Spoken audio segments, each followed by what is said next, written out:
And welcome back, ladies and gentlemen. We told you we'd keep the break quick. We don't want to keep you all away from the action. That being said, our first series is over. We saw a dominating performance from 100 Thieves coming out, but the night, the day, I don't know what the time zone's weird, time diff. But point is, the stream is nowhere near over because we have our second series going down. It's Maryville going up against Cincinnati Fear. Yeah, we're excited for this one because, again, this is 8 and 9 seed walking into this one, and you've got two really incredible teams. Maryville coming in after, kind of finally putting together a roster, having like a late season run to get both of their squads into proving grounds, winning one of the first games of the tournament against an academy team. And the opposite side, Cincinnati Fear, built on the bones of one of the top 3 teams from the previous split, has really got quite a bit. In fact, I believe that the team that they are built upon is the defending champion of proving grounds from just the previous split. Oh Lord, so it's just banger after banger over here. This is how we do things. I keep emphasizing it because it's just true. But let's meet the teams real quick. I do believe that we have the list, the rosters going down. So let's go to that real quick. Already, let's see here. We have on one side, we've got a Dragoon, Trickster, Blaze, Sketch, and Plux over here for Cincinnati Fear. If I'm not mistaken, 3/5 of this team, like we were saying, coming back for round 2 with only a few new additions to their roster. Yeah, Dragoon, Blaze, and Plux were all on no team. The replacement Scooped, obviously, is over on Academy, currently winning their matchup, as Jake's Kittens are currently winning up against third party. And Trickster stepping in for the youngster Griffin, who filled a very similar role. So again, this team is not, I wouldn't say a carbon copy, but they're definitely right there with what they were accomplishing in the previous split. And Maryville with Niles on the top, Odd Orange in the jungle role, APA in the mid lane, Azog at ADC. The big difference today, not Shady. Shady almost always is on this roster, pretty much no matter the circumstances. Zyko is starting here today. Dude, it's going to be absolutely big. There's a reason that the whole theme is tell your story. A lot of interesting stories to tell this time around. A lot of just surprise people coming out with Zyko especially. So I'm very interested to see how he's going to be performing into this. Can we throw the predictions one more time? I just want to make sure that we were all in unison about this. I don't know if we saw that one available because I believe we all predicted Maryville will be taking this game home. Not mistaken. Yeah, I think there were 2 chumps that predicted Cincinnati Fear, and the reason I say that is because I also predicted Maryville. In fairness, I'm biased. I came 2 from bozos, dare I say. Two bozos, yes, that are out here predicting somebody other than Maryville in the series. Nonetheless, though, I think it is a competitive series. I think this is actually one of our closer ones on the day. I know we had one that was basically half and half. This one's likely to be very exciting as well, especially with like the changes that have come through. We know APA is really good at some of the roaming champions, and we got to figure out what the plan is here for Maryville as we step into the draft. Yeah, well, enough talking. The chat is not here to see us ramble on. They're here to see some action, and it all starts in the draft. We have Maryville starting on the blue side and Fear on red, and already some bans coming out. The Darius and Ari coming out from Maryville. Are you surprised at all by that? Yeah, you're already chuckling, dude.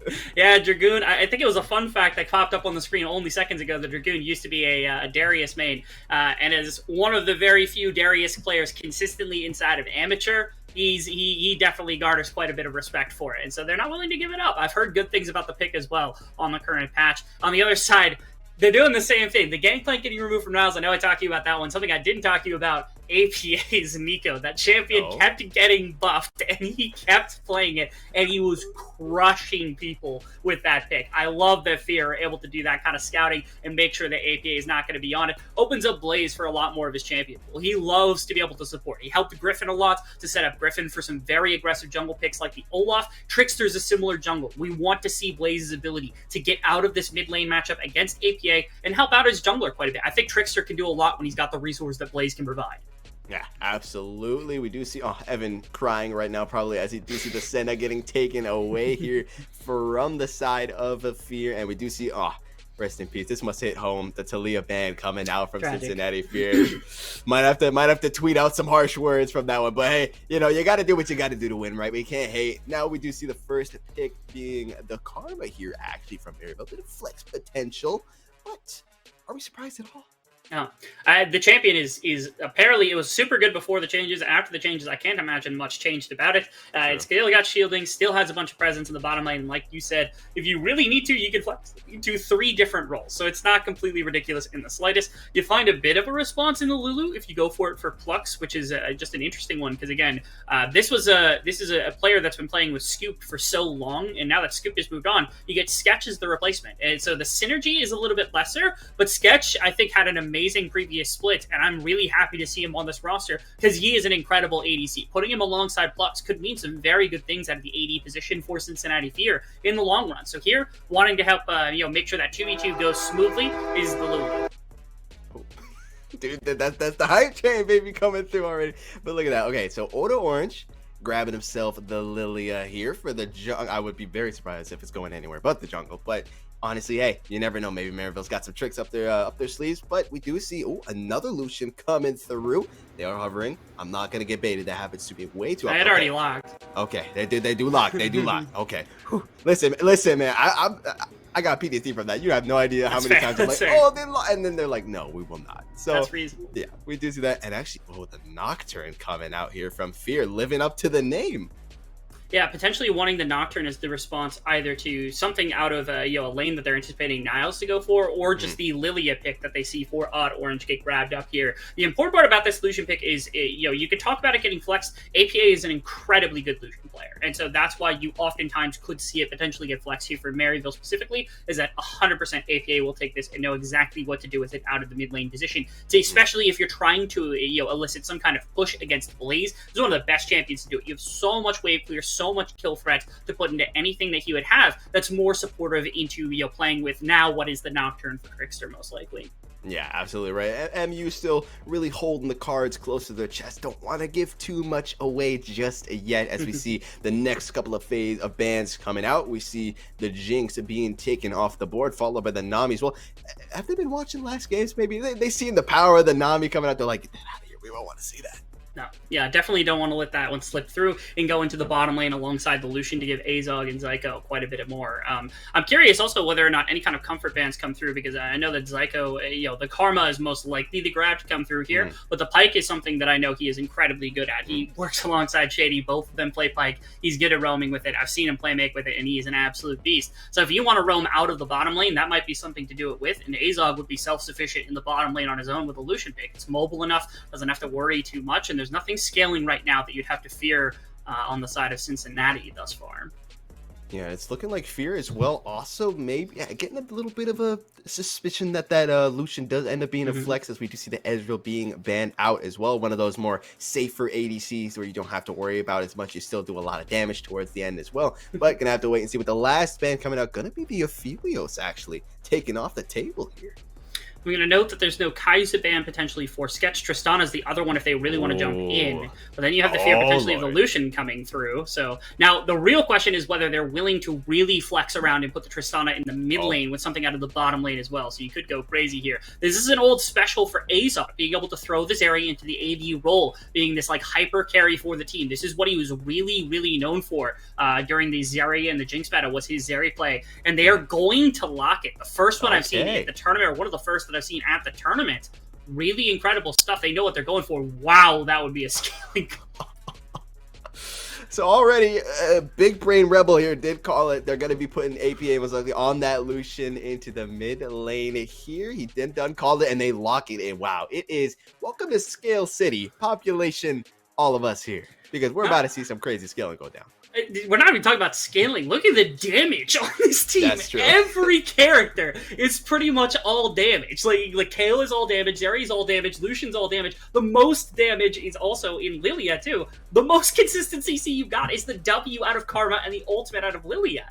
This is insane how much damage they've drafted for this composition coming through from Maryville. It's absurd almost. We know Kale was really powerful on the patch coming in. It got hotfix nerfed on 12.10b, but obviously they must anticipate that it hasn't been touched down enough to really take it out of the meta, because they've seen the Gwen for quite some time. I think they're expecting that to go into the lane against it, and they're more than comfortable taking the one-on-one matchup. Yeah, no, absolutely. I'm curious as well. Blaze on this Trickster, I should say, on the Nocturne pick as well. One of those champs that's really gonna want to get to that level 6 to really come online. But once he's online, he is dangerous. Where do you think we're gonna be seeing him kind of moving around and giving his prio to? That's the first thing you have to consider about a game like this is where would Trickster like to go? I think you usually want to attack Auto Orange. When I was walking into the series, that was actually my expectation. I think I even gave this to you, or I talked about it with some other people, was that Trickster, in the right circumstances, wants to fight Auto Orange as much as possible. And so to do that, you kind of need lane priority to be able to go attack the opposing jungler and prevent Auto Orange from taking things over. That's not really an option because of the Lucian in the mid lane. It might be an option out of top and it might be an option out of bot, but it doesn't seem like it since the Karma's down there to bridge as well. So just the top side push is all you can really expect out of Fear. So now we're waiting for level 6, and then it's about hitting where you think things are going to go well for yourselves. I have to expect either A, you're going to shut down the Kayle as fast as possible, make sure Niles is not comfortable, make sure you're not getting into the level 16 area, or you're playing into the Tristana, because the Tristana has got an amazing amount of damage to kick off a game. You can put the Zeri in the dirt very quickly, another one of those scaling options, and eventually like you're just outranging Lucian as well. You're even outranging Kayle to some extent, and so it's going to be very hard to respond to what Sketch can do. Yeah. No, absolutely. I'm hyped for it. I can't wait to see it as well. A lot of plan. I feel like a lot of on the fly kind of planning as well going to be coming in from this with Trickster kind of, because you just got to check like what's going down on the Rift. Is top, are they doing well? Can I go into this jungle here? No. Can I do it in bot? No. Okay. Like what am I going to do? But hey, we just got to see how the chips end up falling, and the Lucian mid going into the victor here. Are you at all worried for Blaze's capabilities of coming out of this mid lane alive? I think APA is a beast in the Lucian. I think it's a matchup that you can exploit, but I have faith in Blaze's Victor. I'm pretty sure last year when they had played against Golden Guardians Academy, who was playing in the first spring, Blaze was playing on No Name, and No Name played against them in playoffs, I think one of the first rounds, and they lost, but Blaze had taken them, or I think it was during open qualifiers they played against them, and they took them to an exceptionally long game. It was like 45 minutes or something like that. And Blaze was on Victor at the time, and he was doing quite a bit of carry potential. It was something that, like, it replicated itself a couple more times, but that was the big game that I remember from Blaze back in the day. So will it happen again? I think it'd be cool to see a 45-minute game with a Victor and a Tristana and a Zeri and a Kayle, but also we're not trying to one shot who first. Yes, that's the true question. It really is. Who can burst who first? Yeah, no, that kind of rhymes actually. Who can burst who first? I'm not a rapper, but it is what it is. I'm also very excited to see Zyko, right? We were talking about how we were slightly surprised that, not to say that, it wasn't the move to have him as the starter, but we were a little surprised that he was the one actually stepping up today. And so now it's like, all the lights are on him and you got to perform. It's a matter of like Zyko had stepped onto Maryville roster when APA did at just the beginning of this year, back in February, and they were playing some collegiate games, some of the amateur games.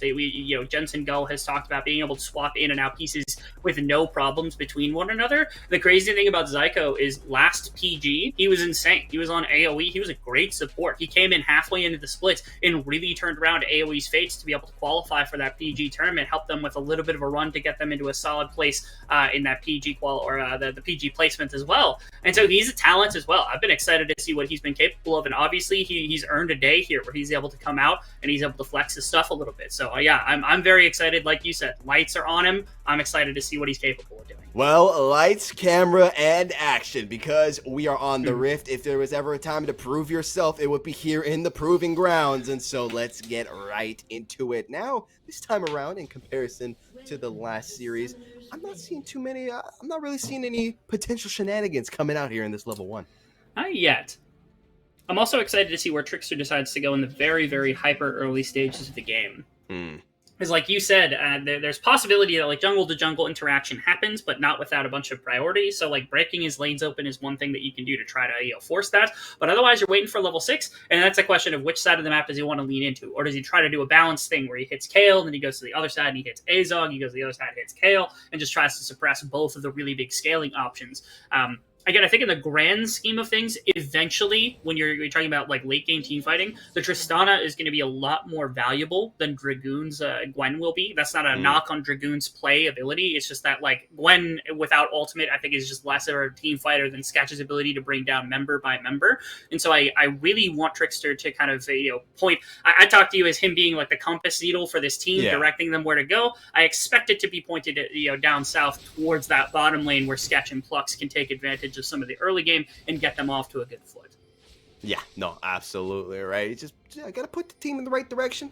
Have to wait and see. We saw a lot of vision coming down here, though. So Trickster, once he gets onto that red buff, is going to be spotted out. And already aggression coming out here from Niles and Dragoon. Yo, they are like, okay, let's get the party started. This is what I wanted to see in our first series here. Action right off the bat. A little bit of blood being spilled here and there, but both gonna back off. Here's Zyko already starting things off with a bit of a bang here. Those empowered Qs, but the shielding will keep them alive for now. And Trickster actually opting to actually, he's not going for that red buff just yet. Opted to go from the Raptors into the Krugs. Actually, doesn't want to give himself away just yet. Yo, Orange? Okay. Yo. Crazy stuff coming out from Maryville. They read. So they put a ward down on the red buff, which is why Trickster is avoiding it actively because they didn't want to spot himself. And Orange said, okay, if you're not going to take it, you're not going to take it. Mid-prio goes to Lucian. Lucian has level 2. He's very strong. Trickster has to be careful. He's a Nocturne, but he's not that powerful to be able to take him on early in this game. And you can see this also played off of Niles' initial trade because Niles' initial trade dropped Dragoon out a fair amount of health. It allowed for at least kind of the lane to split right in the middle, and meant Dragoon couldn't be here for reinforce either. And that means on Orange, he gets to do a delayed 3 buff. Wow. They didn't start a buff. He just grabs it in the middle of the clear. That's really crazy. Dude, this man, a menace to say the absolute least, forces Trickster to just forfeit over the red buff. He takes that. It's like, oh, thank you so much. I'll be taking this and that. And already, Sketch looking to take some lives here. Exhaust Ignite comes out. He's looking to find Zyko, and he might just do one more auto attack. Should seal the steal. Oh, no! The pot stiff. It's pot stiff, ladies and gentlemen. And Azog picking up first blood instead. Getting in the double here. Plux with the shield running for his life. Run, boy, run, because Azog's coming for you. One more auto attack, and good night. You get put into the dirt. You gotta be kidding me with that one. Sketch and Plux probably drop him to sub like 10 health points right there as Zyko barely sneaks out. And if he gets it, he gets away. He gets a reset on the rocket jump. He gets out of that situation, and it doesn't happen because the kill doesn't come through. Like you said, better than anything. That's a pot stiff. Single health points made the difference right there between the kill coming through for the Tristana and not going through. And that means Zeri pulls 2 kills at the beginning of this game. This massive CS advantage, impossible to dig out of. We're talking about how Sketch might have to be played to, might be the best option for Trickster. That might be a little less on the table now that Sketch has just been put in a decent hole to kick off the game. Yeah, absolutely. Already grabbing those Berserker Greaves 4 minutes in, dude. And he had enough money for a dagger as well. My man is dripped out right now, and it is going to show the next time he gets into a fight here. Meanwhile, we did have Trickster and pretty deep in that jungle there, looking to find anything. Zyko also clearing some vision, doing support things. Just making sure to have control of the bottom side of the map. Maryville already doing some really crazy things. The double kill on the bottom side, the red buff take, making sure that there is no comfort for the side of Cincinnati Fear. And we're waiting to see what the first move is from the side of Cincinnati Fear, whether it's going to be Trickster doing something. The level 6 is important, obviously, I think. But then, by the time you're level 6, Niall should hit level 6. His ultimate's going to make it difficult to dive him underneath the tower, which means that it might be a hard place to go up there. And again, the double kill, it's not going to set Azog off into a pure winning situation. It doesn't mean he can't gank him. But what it does mean is that the Zeri is going to be in a really solid gold position for the majority of this game. Zyko, again, continues to abuse some of the range that's coming through. Azog's also got a bit of range to work with here, and Plux has filled it a couple of times during this laning phase so far. Yeah, definitely not in a position just yet where you can say FF go next, but if things keep up in this tempo, then Azog's going to be looking pretty good. But there's definitely still room for Sketch and Plux to make something happen. Gonna have to wait and see, though, as once again, drag is up. No real thoughts on it just yet.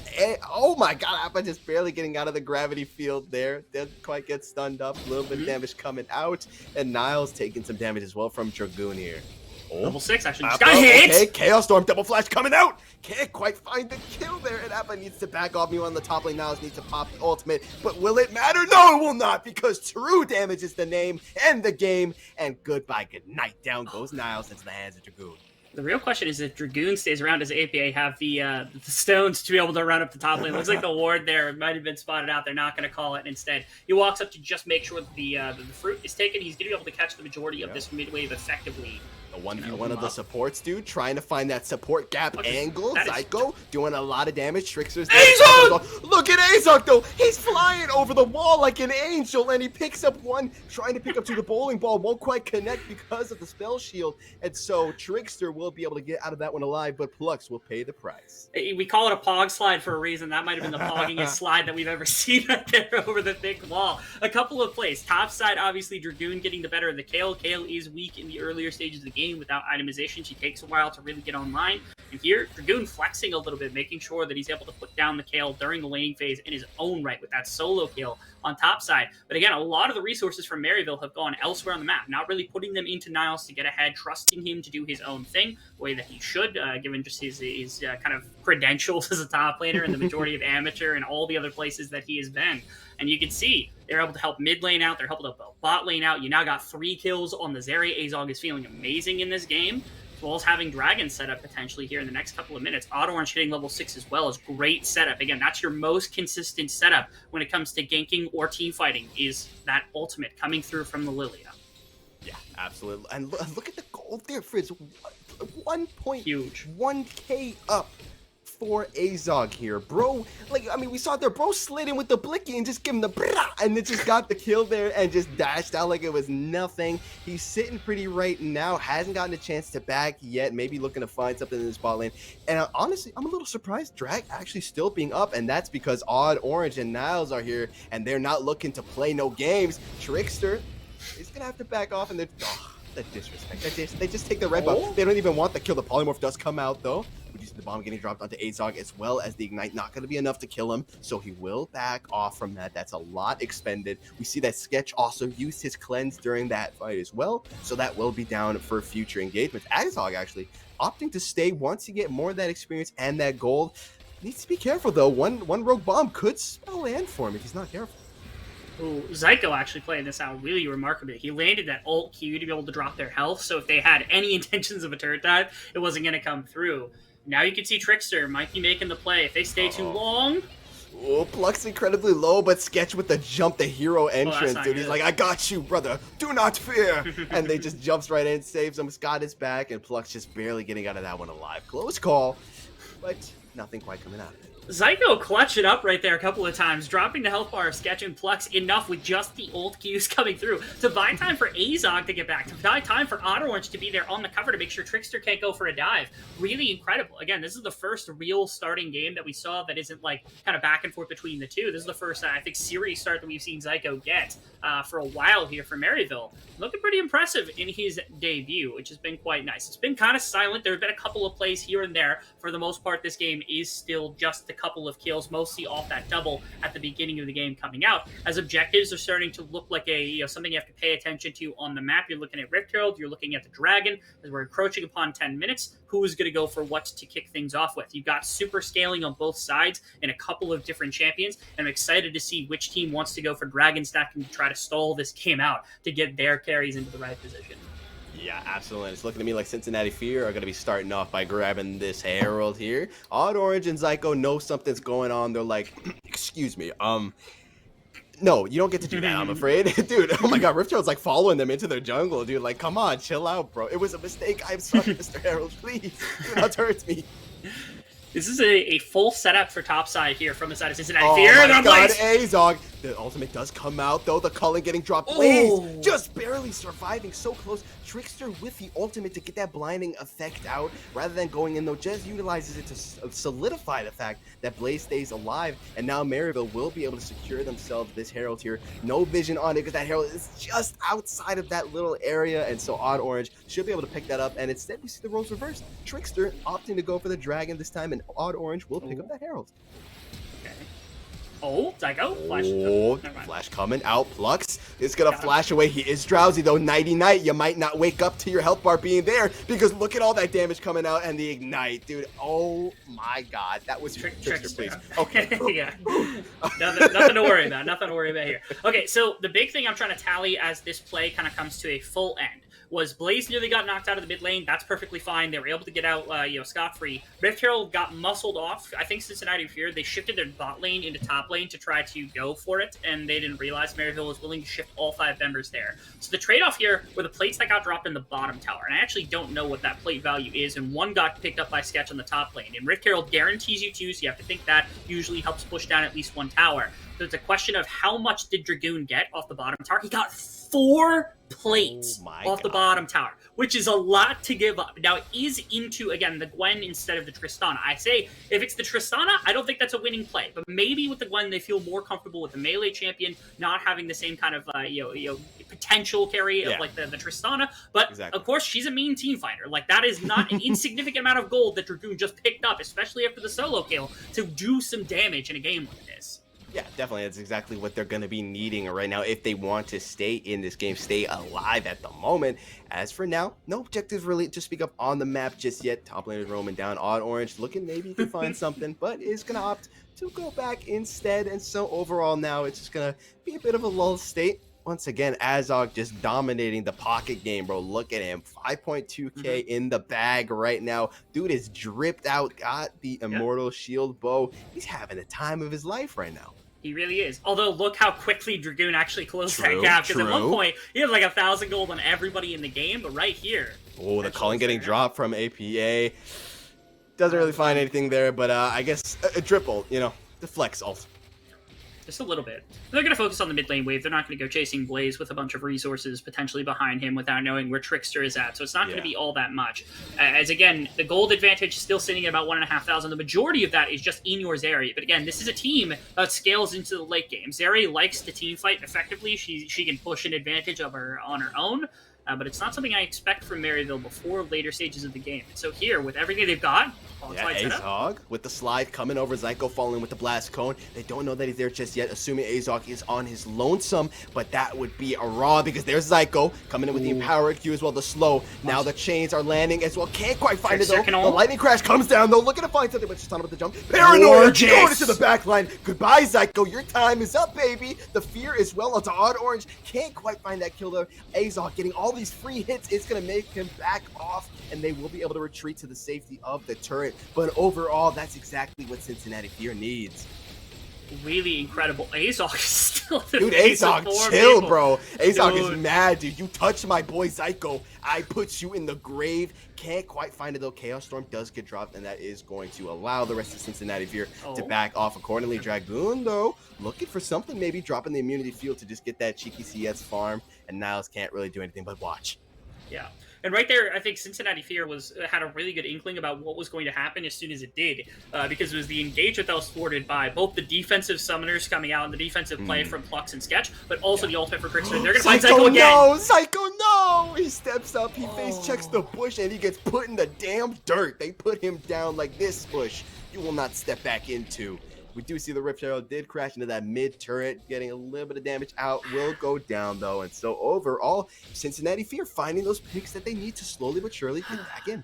So there's a couple of things that go right? The Rift Herald going down was one of them, but you don't respond with any plates. This was post 14 minutes, so it's not like you got 2 plates off that mid tower or a 3rd plate off an auto attack additional or something like that. You got nothing. You got tower damage. They can break it at any point that they want.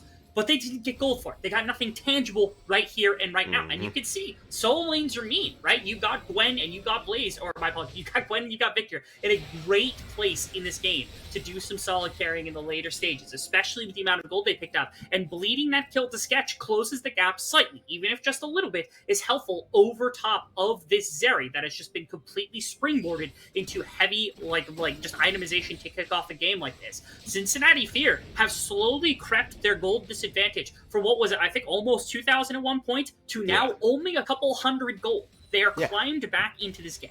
Absolutely, every snowball starts out small, and yeah, look at the goal lead. It is just ever so slightly being closed here by Dragoon and Sketch as well, looking to not pick up. I was gonna say looking to slowly close the gap himself, ever so slightly, but surely. Trickster though, be careful now. He's gonna drop that spell shield to not get hit by the bowling ball there coming out from Odd Orange as this next dragon is on the map. Maryville does have control of this river, and so a fight is brewing.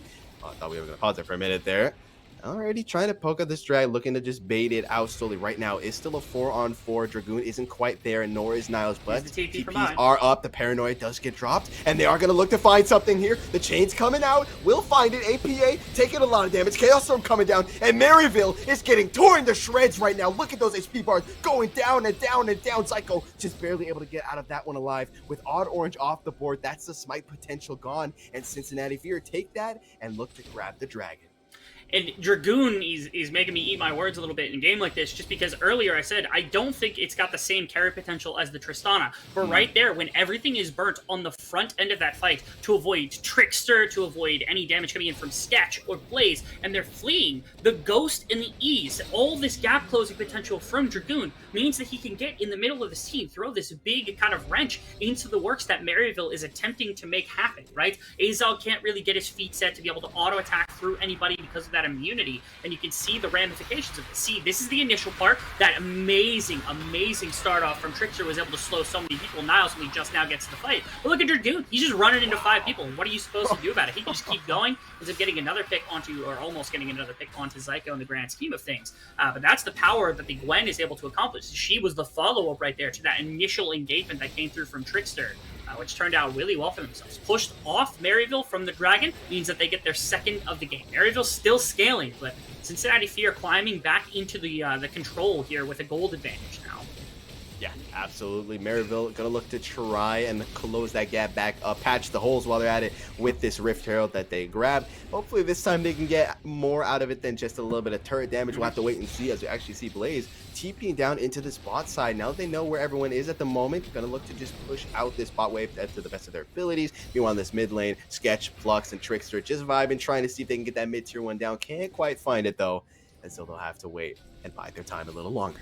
Yeah, they're pushing in multiple lanes here. I love the setup from Cincinnati because they've got Tristan mid lane. They almost have to sack the mid tower, and now Maryville made the choice to make the defense of the bottom lane to ensure that Zeri is going to be able to farm, because I think what Cincinnati Fear actually wanted was Blaze to be able to push bottom lane, Trickster to ult onto Azog, get the shutdown goal, potentially get bottom tower in exchange of the defense of the mid tower. Instead, Cincinnati Fear kind of take the secondary play here, and they go for the mid tower. They get the red buff. Actually, the red buff got taken by Odd Orange, so it's not that big of a deal, but it was Sketch getting more gold. Again, he took a solo tower in the mid lane. He's picked up a couple ways. Sketch is getting back into this game unnecessarily after the early advantage had been accrued by Azog.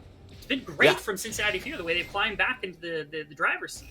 Yeah, absolutely. Things were looking pretty grim at the start. That was definitely one of those angles where you got your teammates going like, yeah, FF, bought the diff, cannot play with these dogs. But it's like, they're coming back slowly but surely. The Rift Herald does get dropped, and this time around, they're going to get that turret low enough where the Rift Herald will take it out. Bada bing, bada boom, down it goes. That's going to be the tier 1 out of the question, and they're going to look to keep on pushing the offensive. Flux, Trickster, and Blaze forced to back off to their tower, but you do see Sketch slowly but surely roaming through that mid river. Now we do see the crash going in, the calling coming out to try and make sure that Trickster's to back off, and they'll get a little bit of turret damage and look to just get out of there. Sketch is on a deep angle here.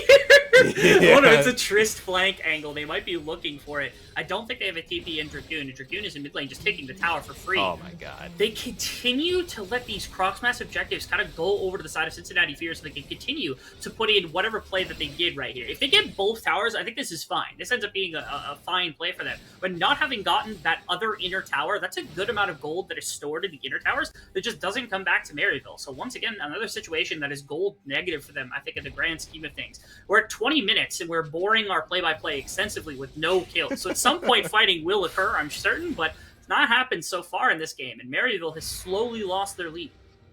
Yeah, I mean, look at the graph. It's absolutely huge, the graph being favored for Maryville throughout the entirety of the first 15 minutes. And then all of a sudden, boom, it just got snapped in half and inverted. And next thing you know, Cincinnati Fear are just up on the table here. And like you're saying, right, Dragoon in that mid lane, homie just went like, hey, it's free real estate, baby. I'm taking this turret. Grabs it and just takes it. And I'm curious if we can get the champ gold real quick. Give me that graph up. I'm curious right now if the gap is just been completely closed here on top of Azog. Let's see if Prod can get that up for me. I think it has, or at least it's very close. It's 2 full completed items for the Gwen. We're getting close to 2 full completed items for Blaze as well. Like, the gold is there. It's 2 completed items for Sketch. At minimum, they're on similar itemization, so it's within striking distance now for Sketch against Azog. This is bad. There we go. Thank you, Prod. Shout outs to Prod. He the real one. He the GOAT. Yeah, look at that. Dragoon now.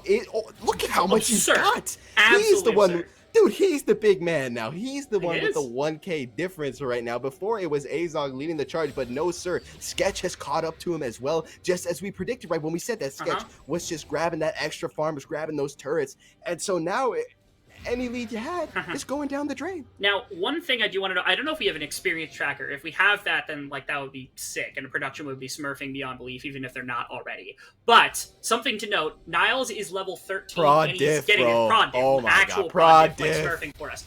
Biggest thing, track Niles like experience. Level 16 Kale is fearsome no matter the circumstance, no matter the itemization. He'll be on 2 completed items. The 2 dragons for Cincinnati Fear, they're setting up for the 3rd one right now. We have about 5 minutes, 6 minutes, somewhere in that area before the soul point is going to have to be online. And that's the point where if Maryville doesn't want to give up Ocean Soul, they're going to have to fight. Possibly even give up Ocean Soul, and they just go for the hyper late game by giving that up and going for Elder Dragon or Baron or something along those lines. But this is a circumstance where they're down 3 dragons, but they want their Kale to get to late game. In fact, it's gotten to the point where their Kale has a bounty. That's how much that this Kale has been able to free farm in a side lane. It's like, we've been talking about Dragoon getting all this gold, getting all this free time elsewhere, but again, Kale also really hasn't been affected outside of that 1 solo kill that Dragoon got early in the game. Maybe that is the saving grace here for Maryville. Very true, very true. And being level 13 as well, getting close to that 16 territory, so the clock is slowly but surely winding down. Cincinnati Fear need to pick up the pace. Not to say that they're not already in a great position, but things can always go to worse if they're not careful about it. And so right now, I'm still being bored. There is still no kills. Can we see some blood, please? I think both teams are just they're a little too passive here. I think both of them understand the ramifications of what happens when they fight. Cincinnati Fear can prepare. They understand that the next dragon is something that's going to have to be held back by Maryville. At minimum, what they might do is use this play from Trickster to try to pick off Niles consistently to put him in more of a hole, right? If you keep him off a wave for 30 seconds, that's a whole wave that's crashed into a town, right? That's experience. That's gold down the drain that the Kale is never going to get. Maybe they want to do something like that. I don't think it's an unreasonable play here from Cincinnati, but otherwise, don't throw anything, right? You're in an okay position. You've got a team that's capable of winning out. You've got good characters for being able to bring down individual targets at a time, and there's no tank, and there's no CC for Maryville, which are both huge things when considering team fights here if you've got the right setup. Dragoon, under some duress potentially from multiple members. They're trying to bait him with a Kale, but he's not falling for it. Dude, he's going for the farm though, but yeah, no, I don't think without Niles there, they don't really want to take that fight. But yeah, it's like you're saying, right? Especially the fact that there was no tanks, because we saw earlier on what I want to say was second drag when Trickster just sends it into the masses. And there's no one there that can really take him out. There's no one that he has to worry about. He gets the fear in, and his whole team is just able to clean up, and it's absolutely huge. And that Stridebreaker was also insane. He hit 3 or 4 people with it, and everyone was stuck. And you could see there was a bit of moments of onset panic. This is a team designed to kite backwards, right? Like Zeri does it really effectively. Karma can help them do it effectively. Lucian does it as well. All of these members have way of kiting backwards in a fight and dealing damage forward in the same way that you would like kite backwards anything. But Nocturne throws a thing into that when he stride breaks 4 people, and then you got Dragoon jump on top of them. That's the problem. Is anything like that can really cause issue for Maryville's attempting to fight backwards. There's Trickster being caught out. Plux is here as well. They're just trying to get back control of Baron River because they understand Baron is one of the things that Cincinnati Fear can use to really set up for waves, really set up mid and bot, so they can go for this dragon really freely. Yeah, looking to just clear out that vision there. Oh, they don't know about there's a ward in there still. It's hiding behind the Baron. They didn't see it, so they aren't gonna grab it. I wonder if that was an oversight or not. But either way, hey, Dragoon doing Dragoon things, right? Split pushing, grabbing that money. But this time around, Niles will be there to stop him, to halt him, and 15. it's looking Yeah. Oh, they're calling down the Oh, boys. there It is Paranoia going down. There we go. Divine Judgment. Will you be judged as worthy? No, you will not. As he goes down, they find one. They find Appa as well. That's going to be 2. But a huge ultimate coming out from Odd Orange is going to stop the charge in its tracks. And now Odd Orange can maybe look to try and find something here. Needs to be careful. Still a lot of damage does come out from Cincinnati Fear. So, you're around the corner, and it might just be your demise. Won't quite find it. The lightning crash coming out from Azog, so he can start kiting backwards a bit more effectively. But can't quite get it. Gwen is immune, and so Azog won't do any damage to him. And overall, Odd Orange does just barely escape with his life. Grand scheme of things, they get shut down gold. They get a decent gold buff out of this, a lot more than I thought they were going to get, because they were only up 500 to 1,000 gold, kind of depending on where they were at in the wave. But here it's a 2,500 gold lead. At this point, not the most like insane thing in the world, right? Like 2,500 gold lead at 25 minutes isn't anything crazy. The big thing is they're shutting out Niles. I wanted to see them do this even another time in between now and previously when we had talked about it, but shutting him out of any waves. If you keep him from level 16, if you keep him from 3 items before he gets into a fight that they're comfortable with, the KO is done. KO is out of the fight. Like, the KO isn't doing what you need it to yet in the game. And it might actually force them into a position where they're fighting with a level 15 KO rather than a level 16 KO, and that's all it takes to make the massive difference in a game like this. I gotta know how close that he is to actually hitting that point. He is probably a third of the way there, maybe 25% of the way there, maybe. He's not getting it before the dragon is coming off. Here's the engage. Yeah. Oh my god, the Paranoia goes in once again. Trickster does need to fall back. The calling gets dropped, but so much damage coming out. And Dragoon is gonna slice through Maryville like it's absolutely nothing. Not quite finding the kills though, but finding those low HP bars, and he's just running them back to their base. He is an absolute menace, and all of Maryville is scared of him, and rightfully so. And they can't play for the dragon. Ocean Soul is going to go to Cincinnati Fear. They've got even more tools in the belt to make sure they don't fall. And yet again, Trickster runs in, Stride Breaker, Dragoon afterwards with Ghost. Fight's over. There is nothing that Maryville can do yet. They don't have the damage to bring down Dragoon in an instant. They don't have anyone who can soak that damage. They have no way of CCing Dragoon from an instant range, from having anything. You have to pray that Odd Orange can get that sleep on Dragoon and the rest of the team somehow, but it's seeming less and less likely as the Baron is the call from Cincinnati Fear. Every member's up, but they're a ways out. I don't think they can contest this super easy. Azog wants to, but I don't think they're going to get in the pit even. Yeah, no, absolutely. They will not. You see that the gravity field just gets dropped, and there's literally nothing they can do but watch as the Baron is taken away from them. And the entire side of Cincinnati Fear, they could have tried to fight. They could have tried to do something here, but they're like, you know what? We play it safe. We've got the lead. There's no need to do anything risky. They all just go ahead, take the bag, buy some items, come back, and get back to work. Okay, APA is going to push immediately for mid tower, and he might be able to snag it, but it looks like Sketch is going to be there, so he can't really push up all that far, and if he dies, there's a lot worse problems than anything else that can come about. At this point, we're looking at the 2 hyperscalers. First off, it is crit Zeri. There was the Trinity Force area that went into like all these additional on-hit items from a while ago. That's been nerfed into Oblivion, then it got buffed a little bit as of this patch. Crit is a lot better. You can see that. Hopefully this fight turns out so we can see it in display. Yeah, Paranoia dropped right onto Appa here. You're not getting a turret, you're getting a grave if you're not careful. But look at that, a sleep Trickster, incredibly low, does get hit with the ultimate though by the Lulu, and so it's going to survive a little bit longer. Dragoon grabbing 1, looking to grab 2, they will get that as well, and they are just snipping through them like it's nothing. The double kill going into the hands of Dragoon, looking to follow things up. Azog is next on the menu here for Sketch, needs about 1 or 2 more auto attacks, can't quite find it though. Is going to get to the safety of the turret, but it doesn't matter. That's 3 members down of Maryville.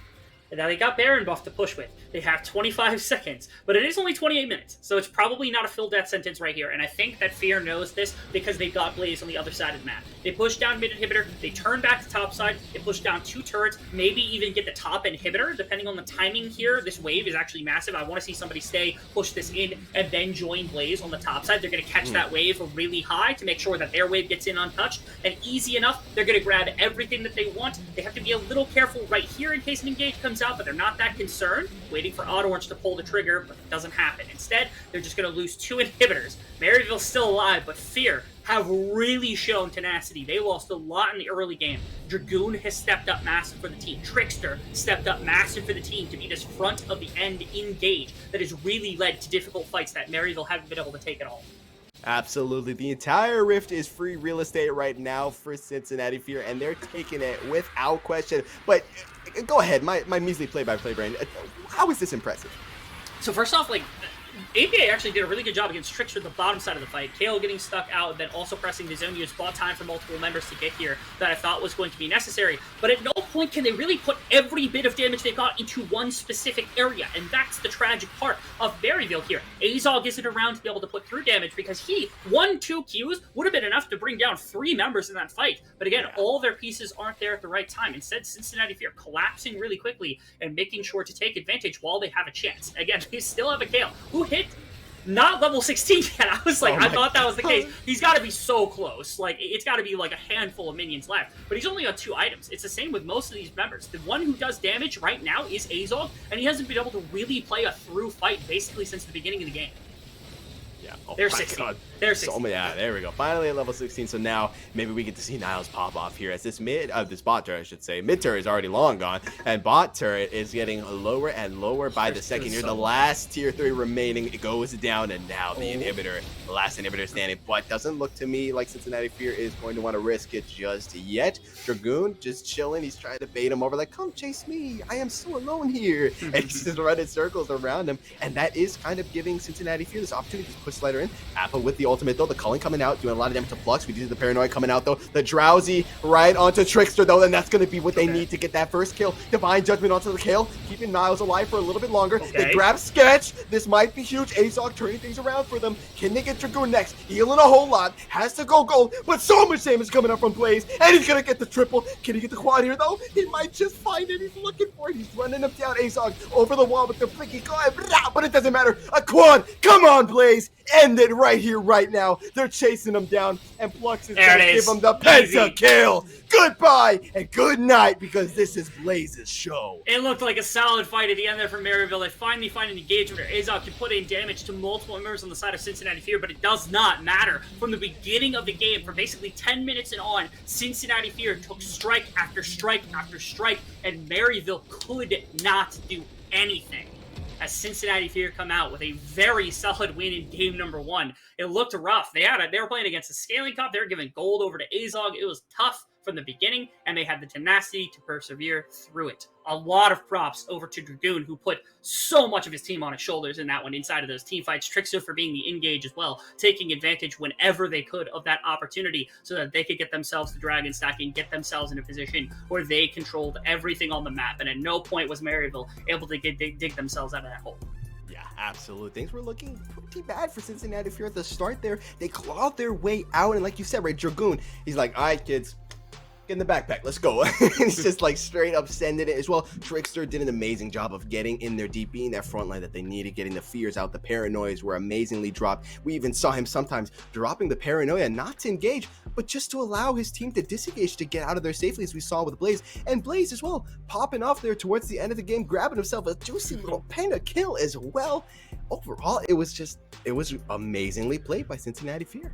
Like I said, the members who had gold at the beginning of the game, really, like, Trickster had the ability to pull the trigger. He was the only one with engage in basically the entirety of the game. And the other thing is, Dragoon was the big one. He was such a benefactor, and it's so easy to talk about how, like, he bridged basically the early game into the late game by getting all this gold and then participating in fights. A lot of top laners might not be able to have that same kind of impact, but it sets up their team effectively. This was the kill. Watch Blaze this entire time, because he basically is untouched most of it. He goes after immediately Kale, but Kale can't find anything. He's dropped out by Dragoon, and out behind Dragoon is Blaze basically the full fight. He knows exactly where to position. Versus Oddorns, that he gets onto Zyko very, very easily. Niles is right in front of him as well. And again, Dragoon's the threat the entire time, but Blaze has been scaling up too. He's a victor pick. He's a victor in the late game. You can't really touch him either. It's a very difficult place to find yourself, where Fear has late game champions to be able to rely on, and it was some of the earlier game champions that really got them to this point. And what a pentakill at the end of the game here for Blaze. Again, he almost got picked immediately by the Kale, but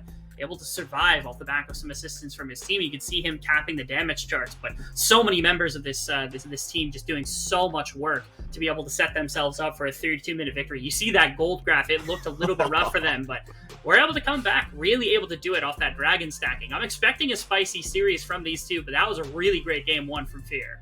Yeah, and I mean, it's like you pointed out perfectly, right? Tenacity really was the name of the game this time around because it's like 15 minutes straight. You are down in gold, right? And things are looking pretty grim, and they still stick it through and they flip the. I mean, that flipping the script is honestly putting it quite lightly. They just absolutely destroyed it, as we can even see with the gold graph. And overall, they played perfectly to the strength that they were looking to do, and they were rewarded handsomely. And with that being said, they grabbed themselves game number 1. They only need one more W if they want to secure themselves this series. And so we'll throw it to a quick break, and when we're back, we'll get into draft number 2. If you go anywhere, I don't know what to tell you, bro. Come on, you know you want to see this.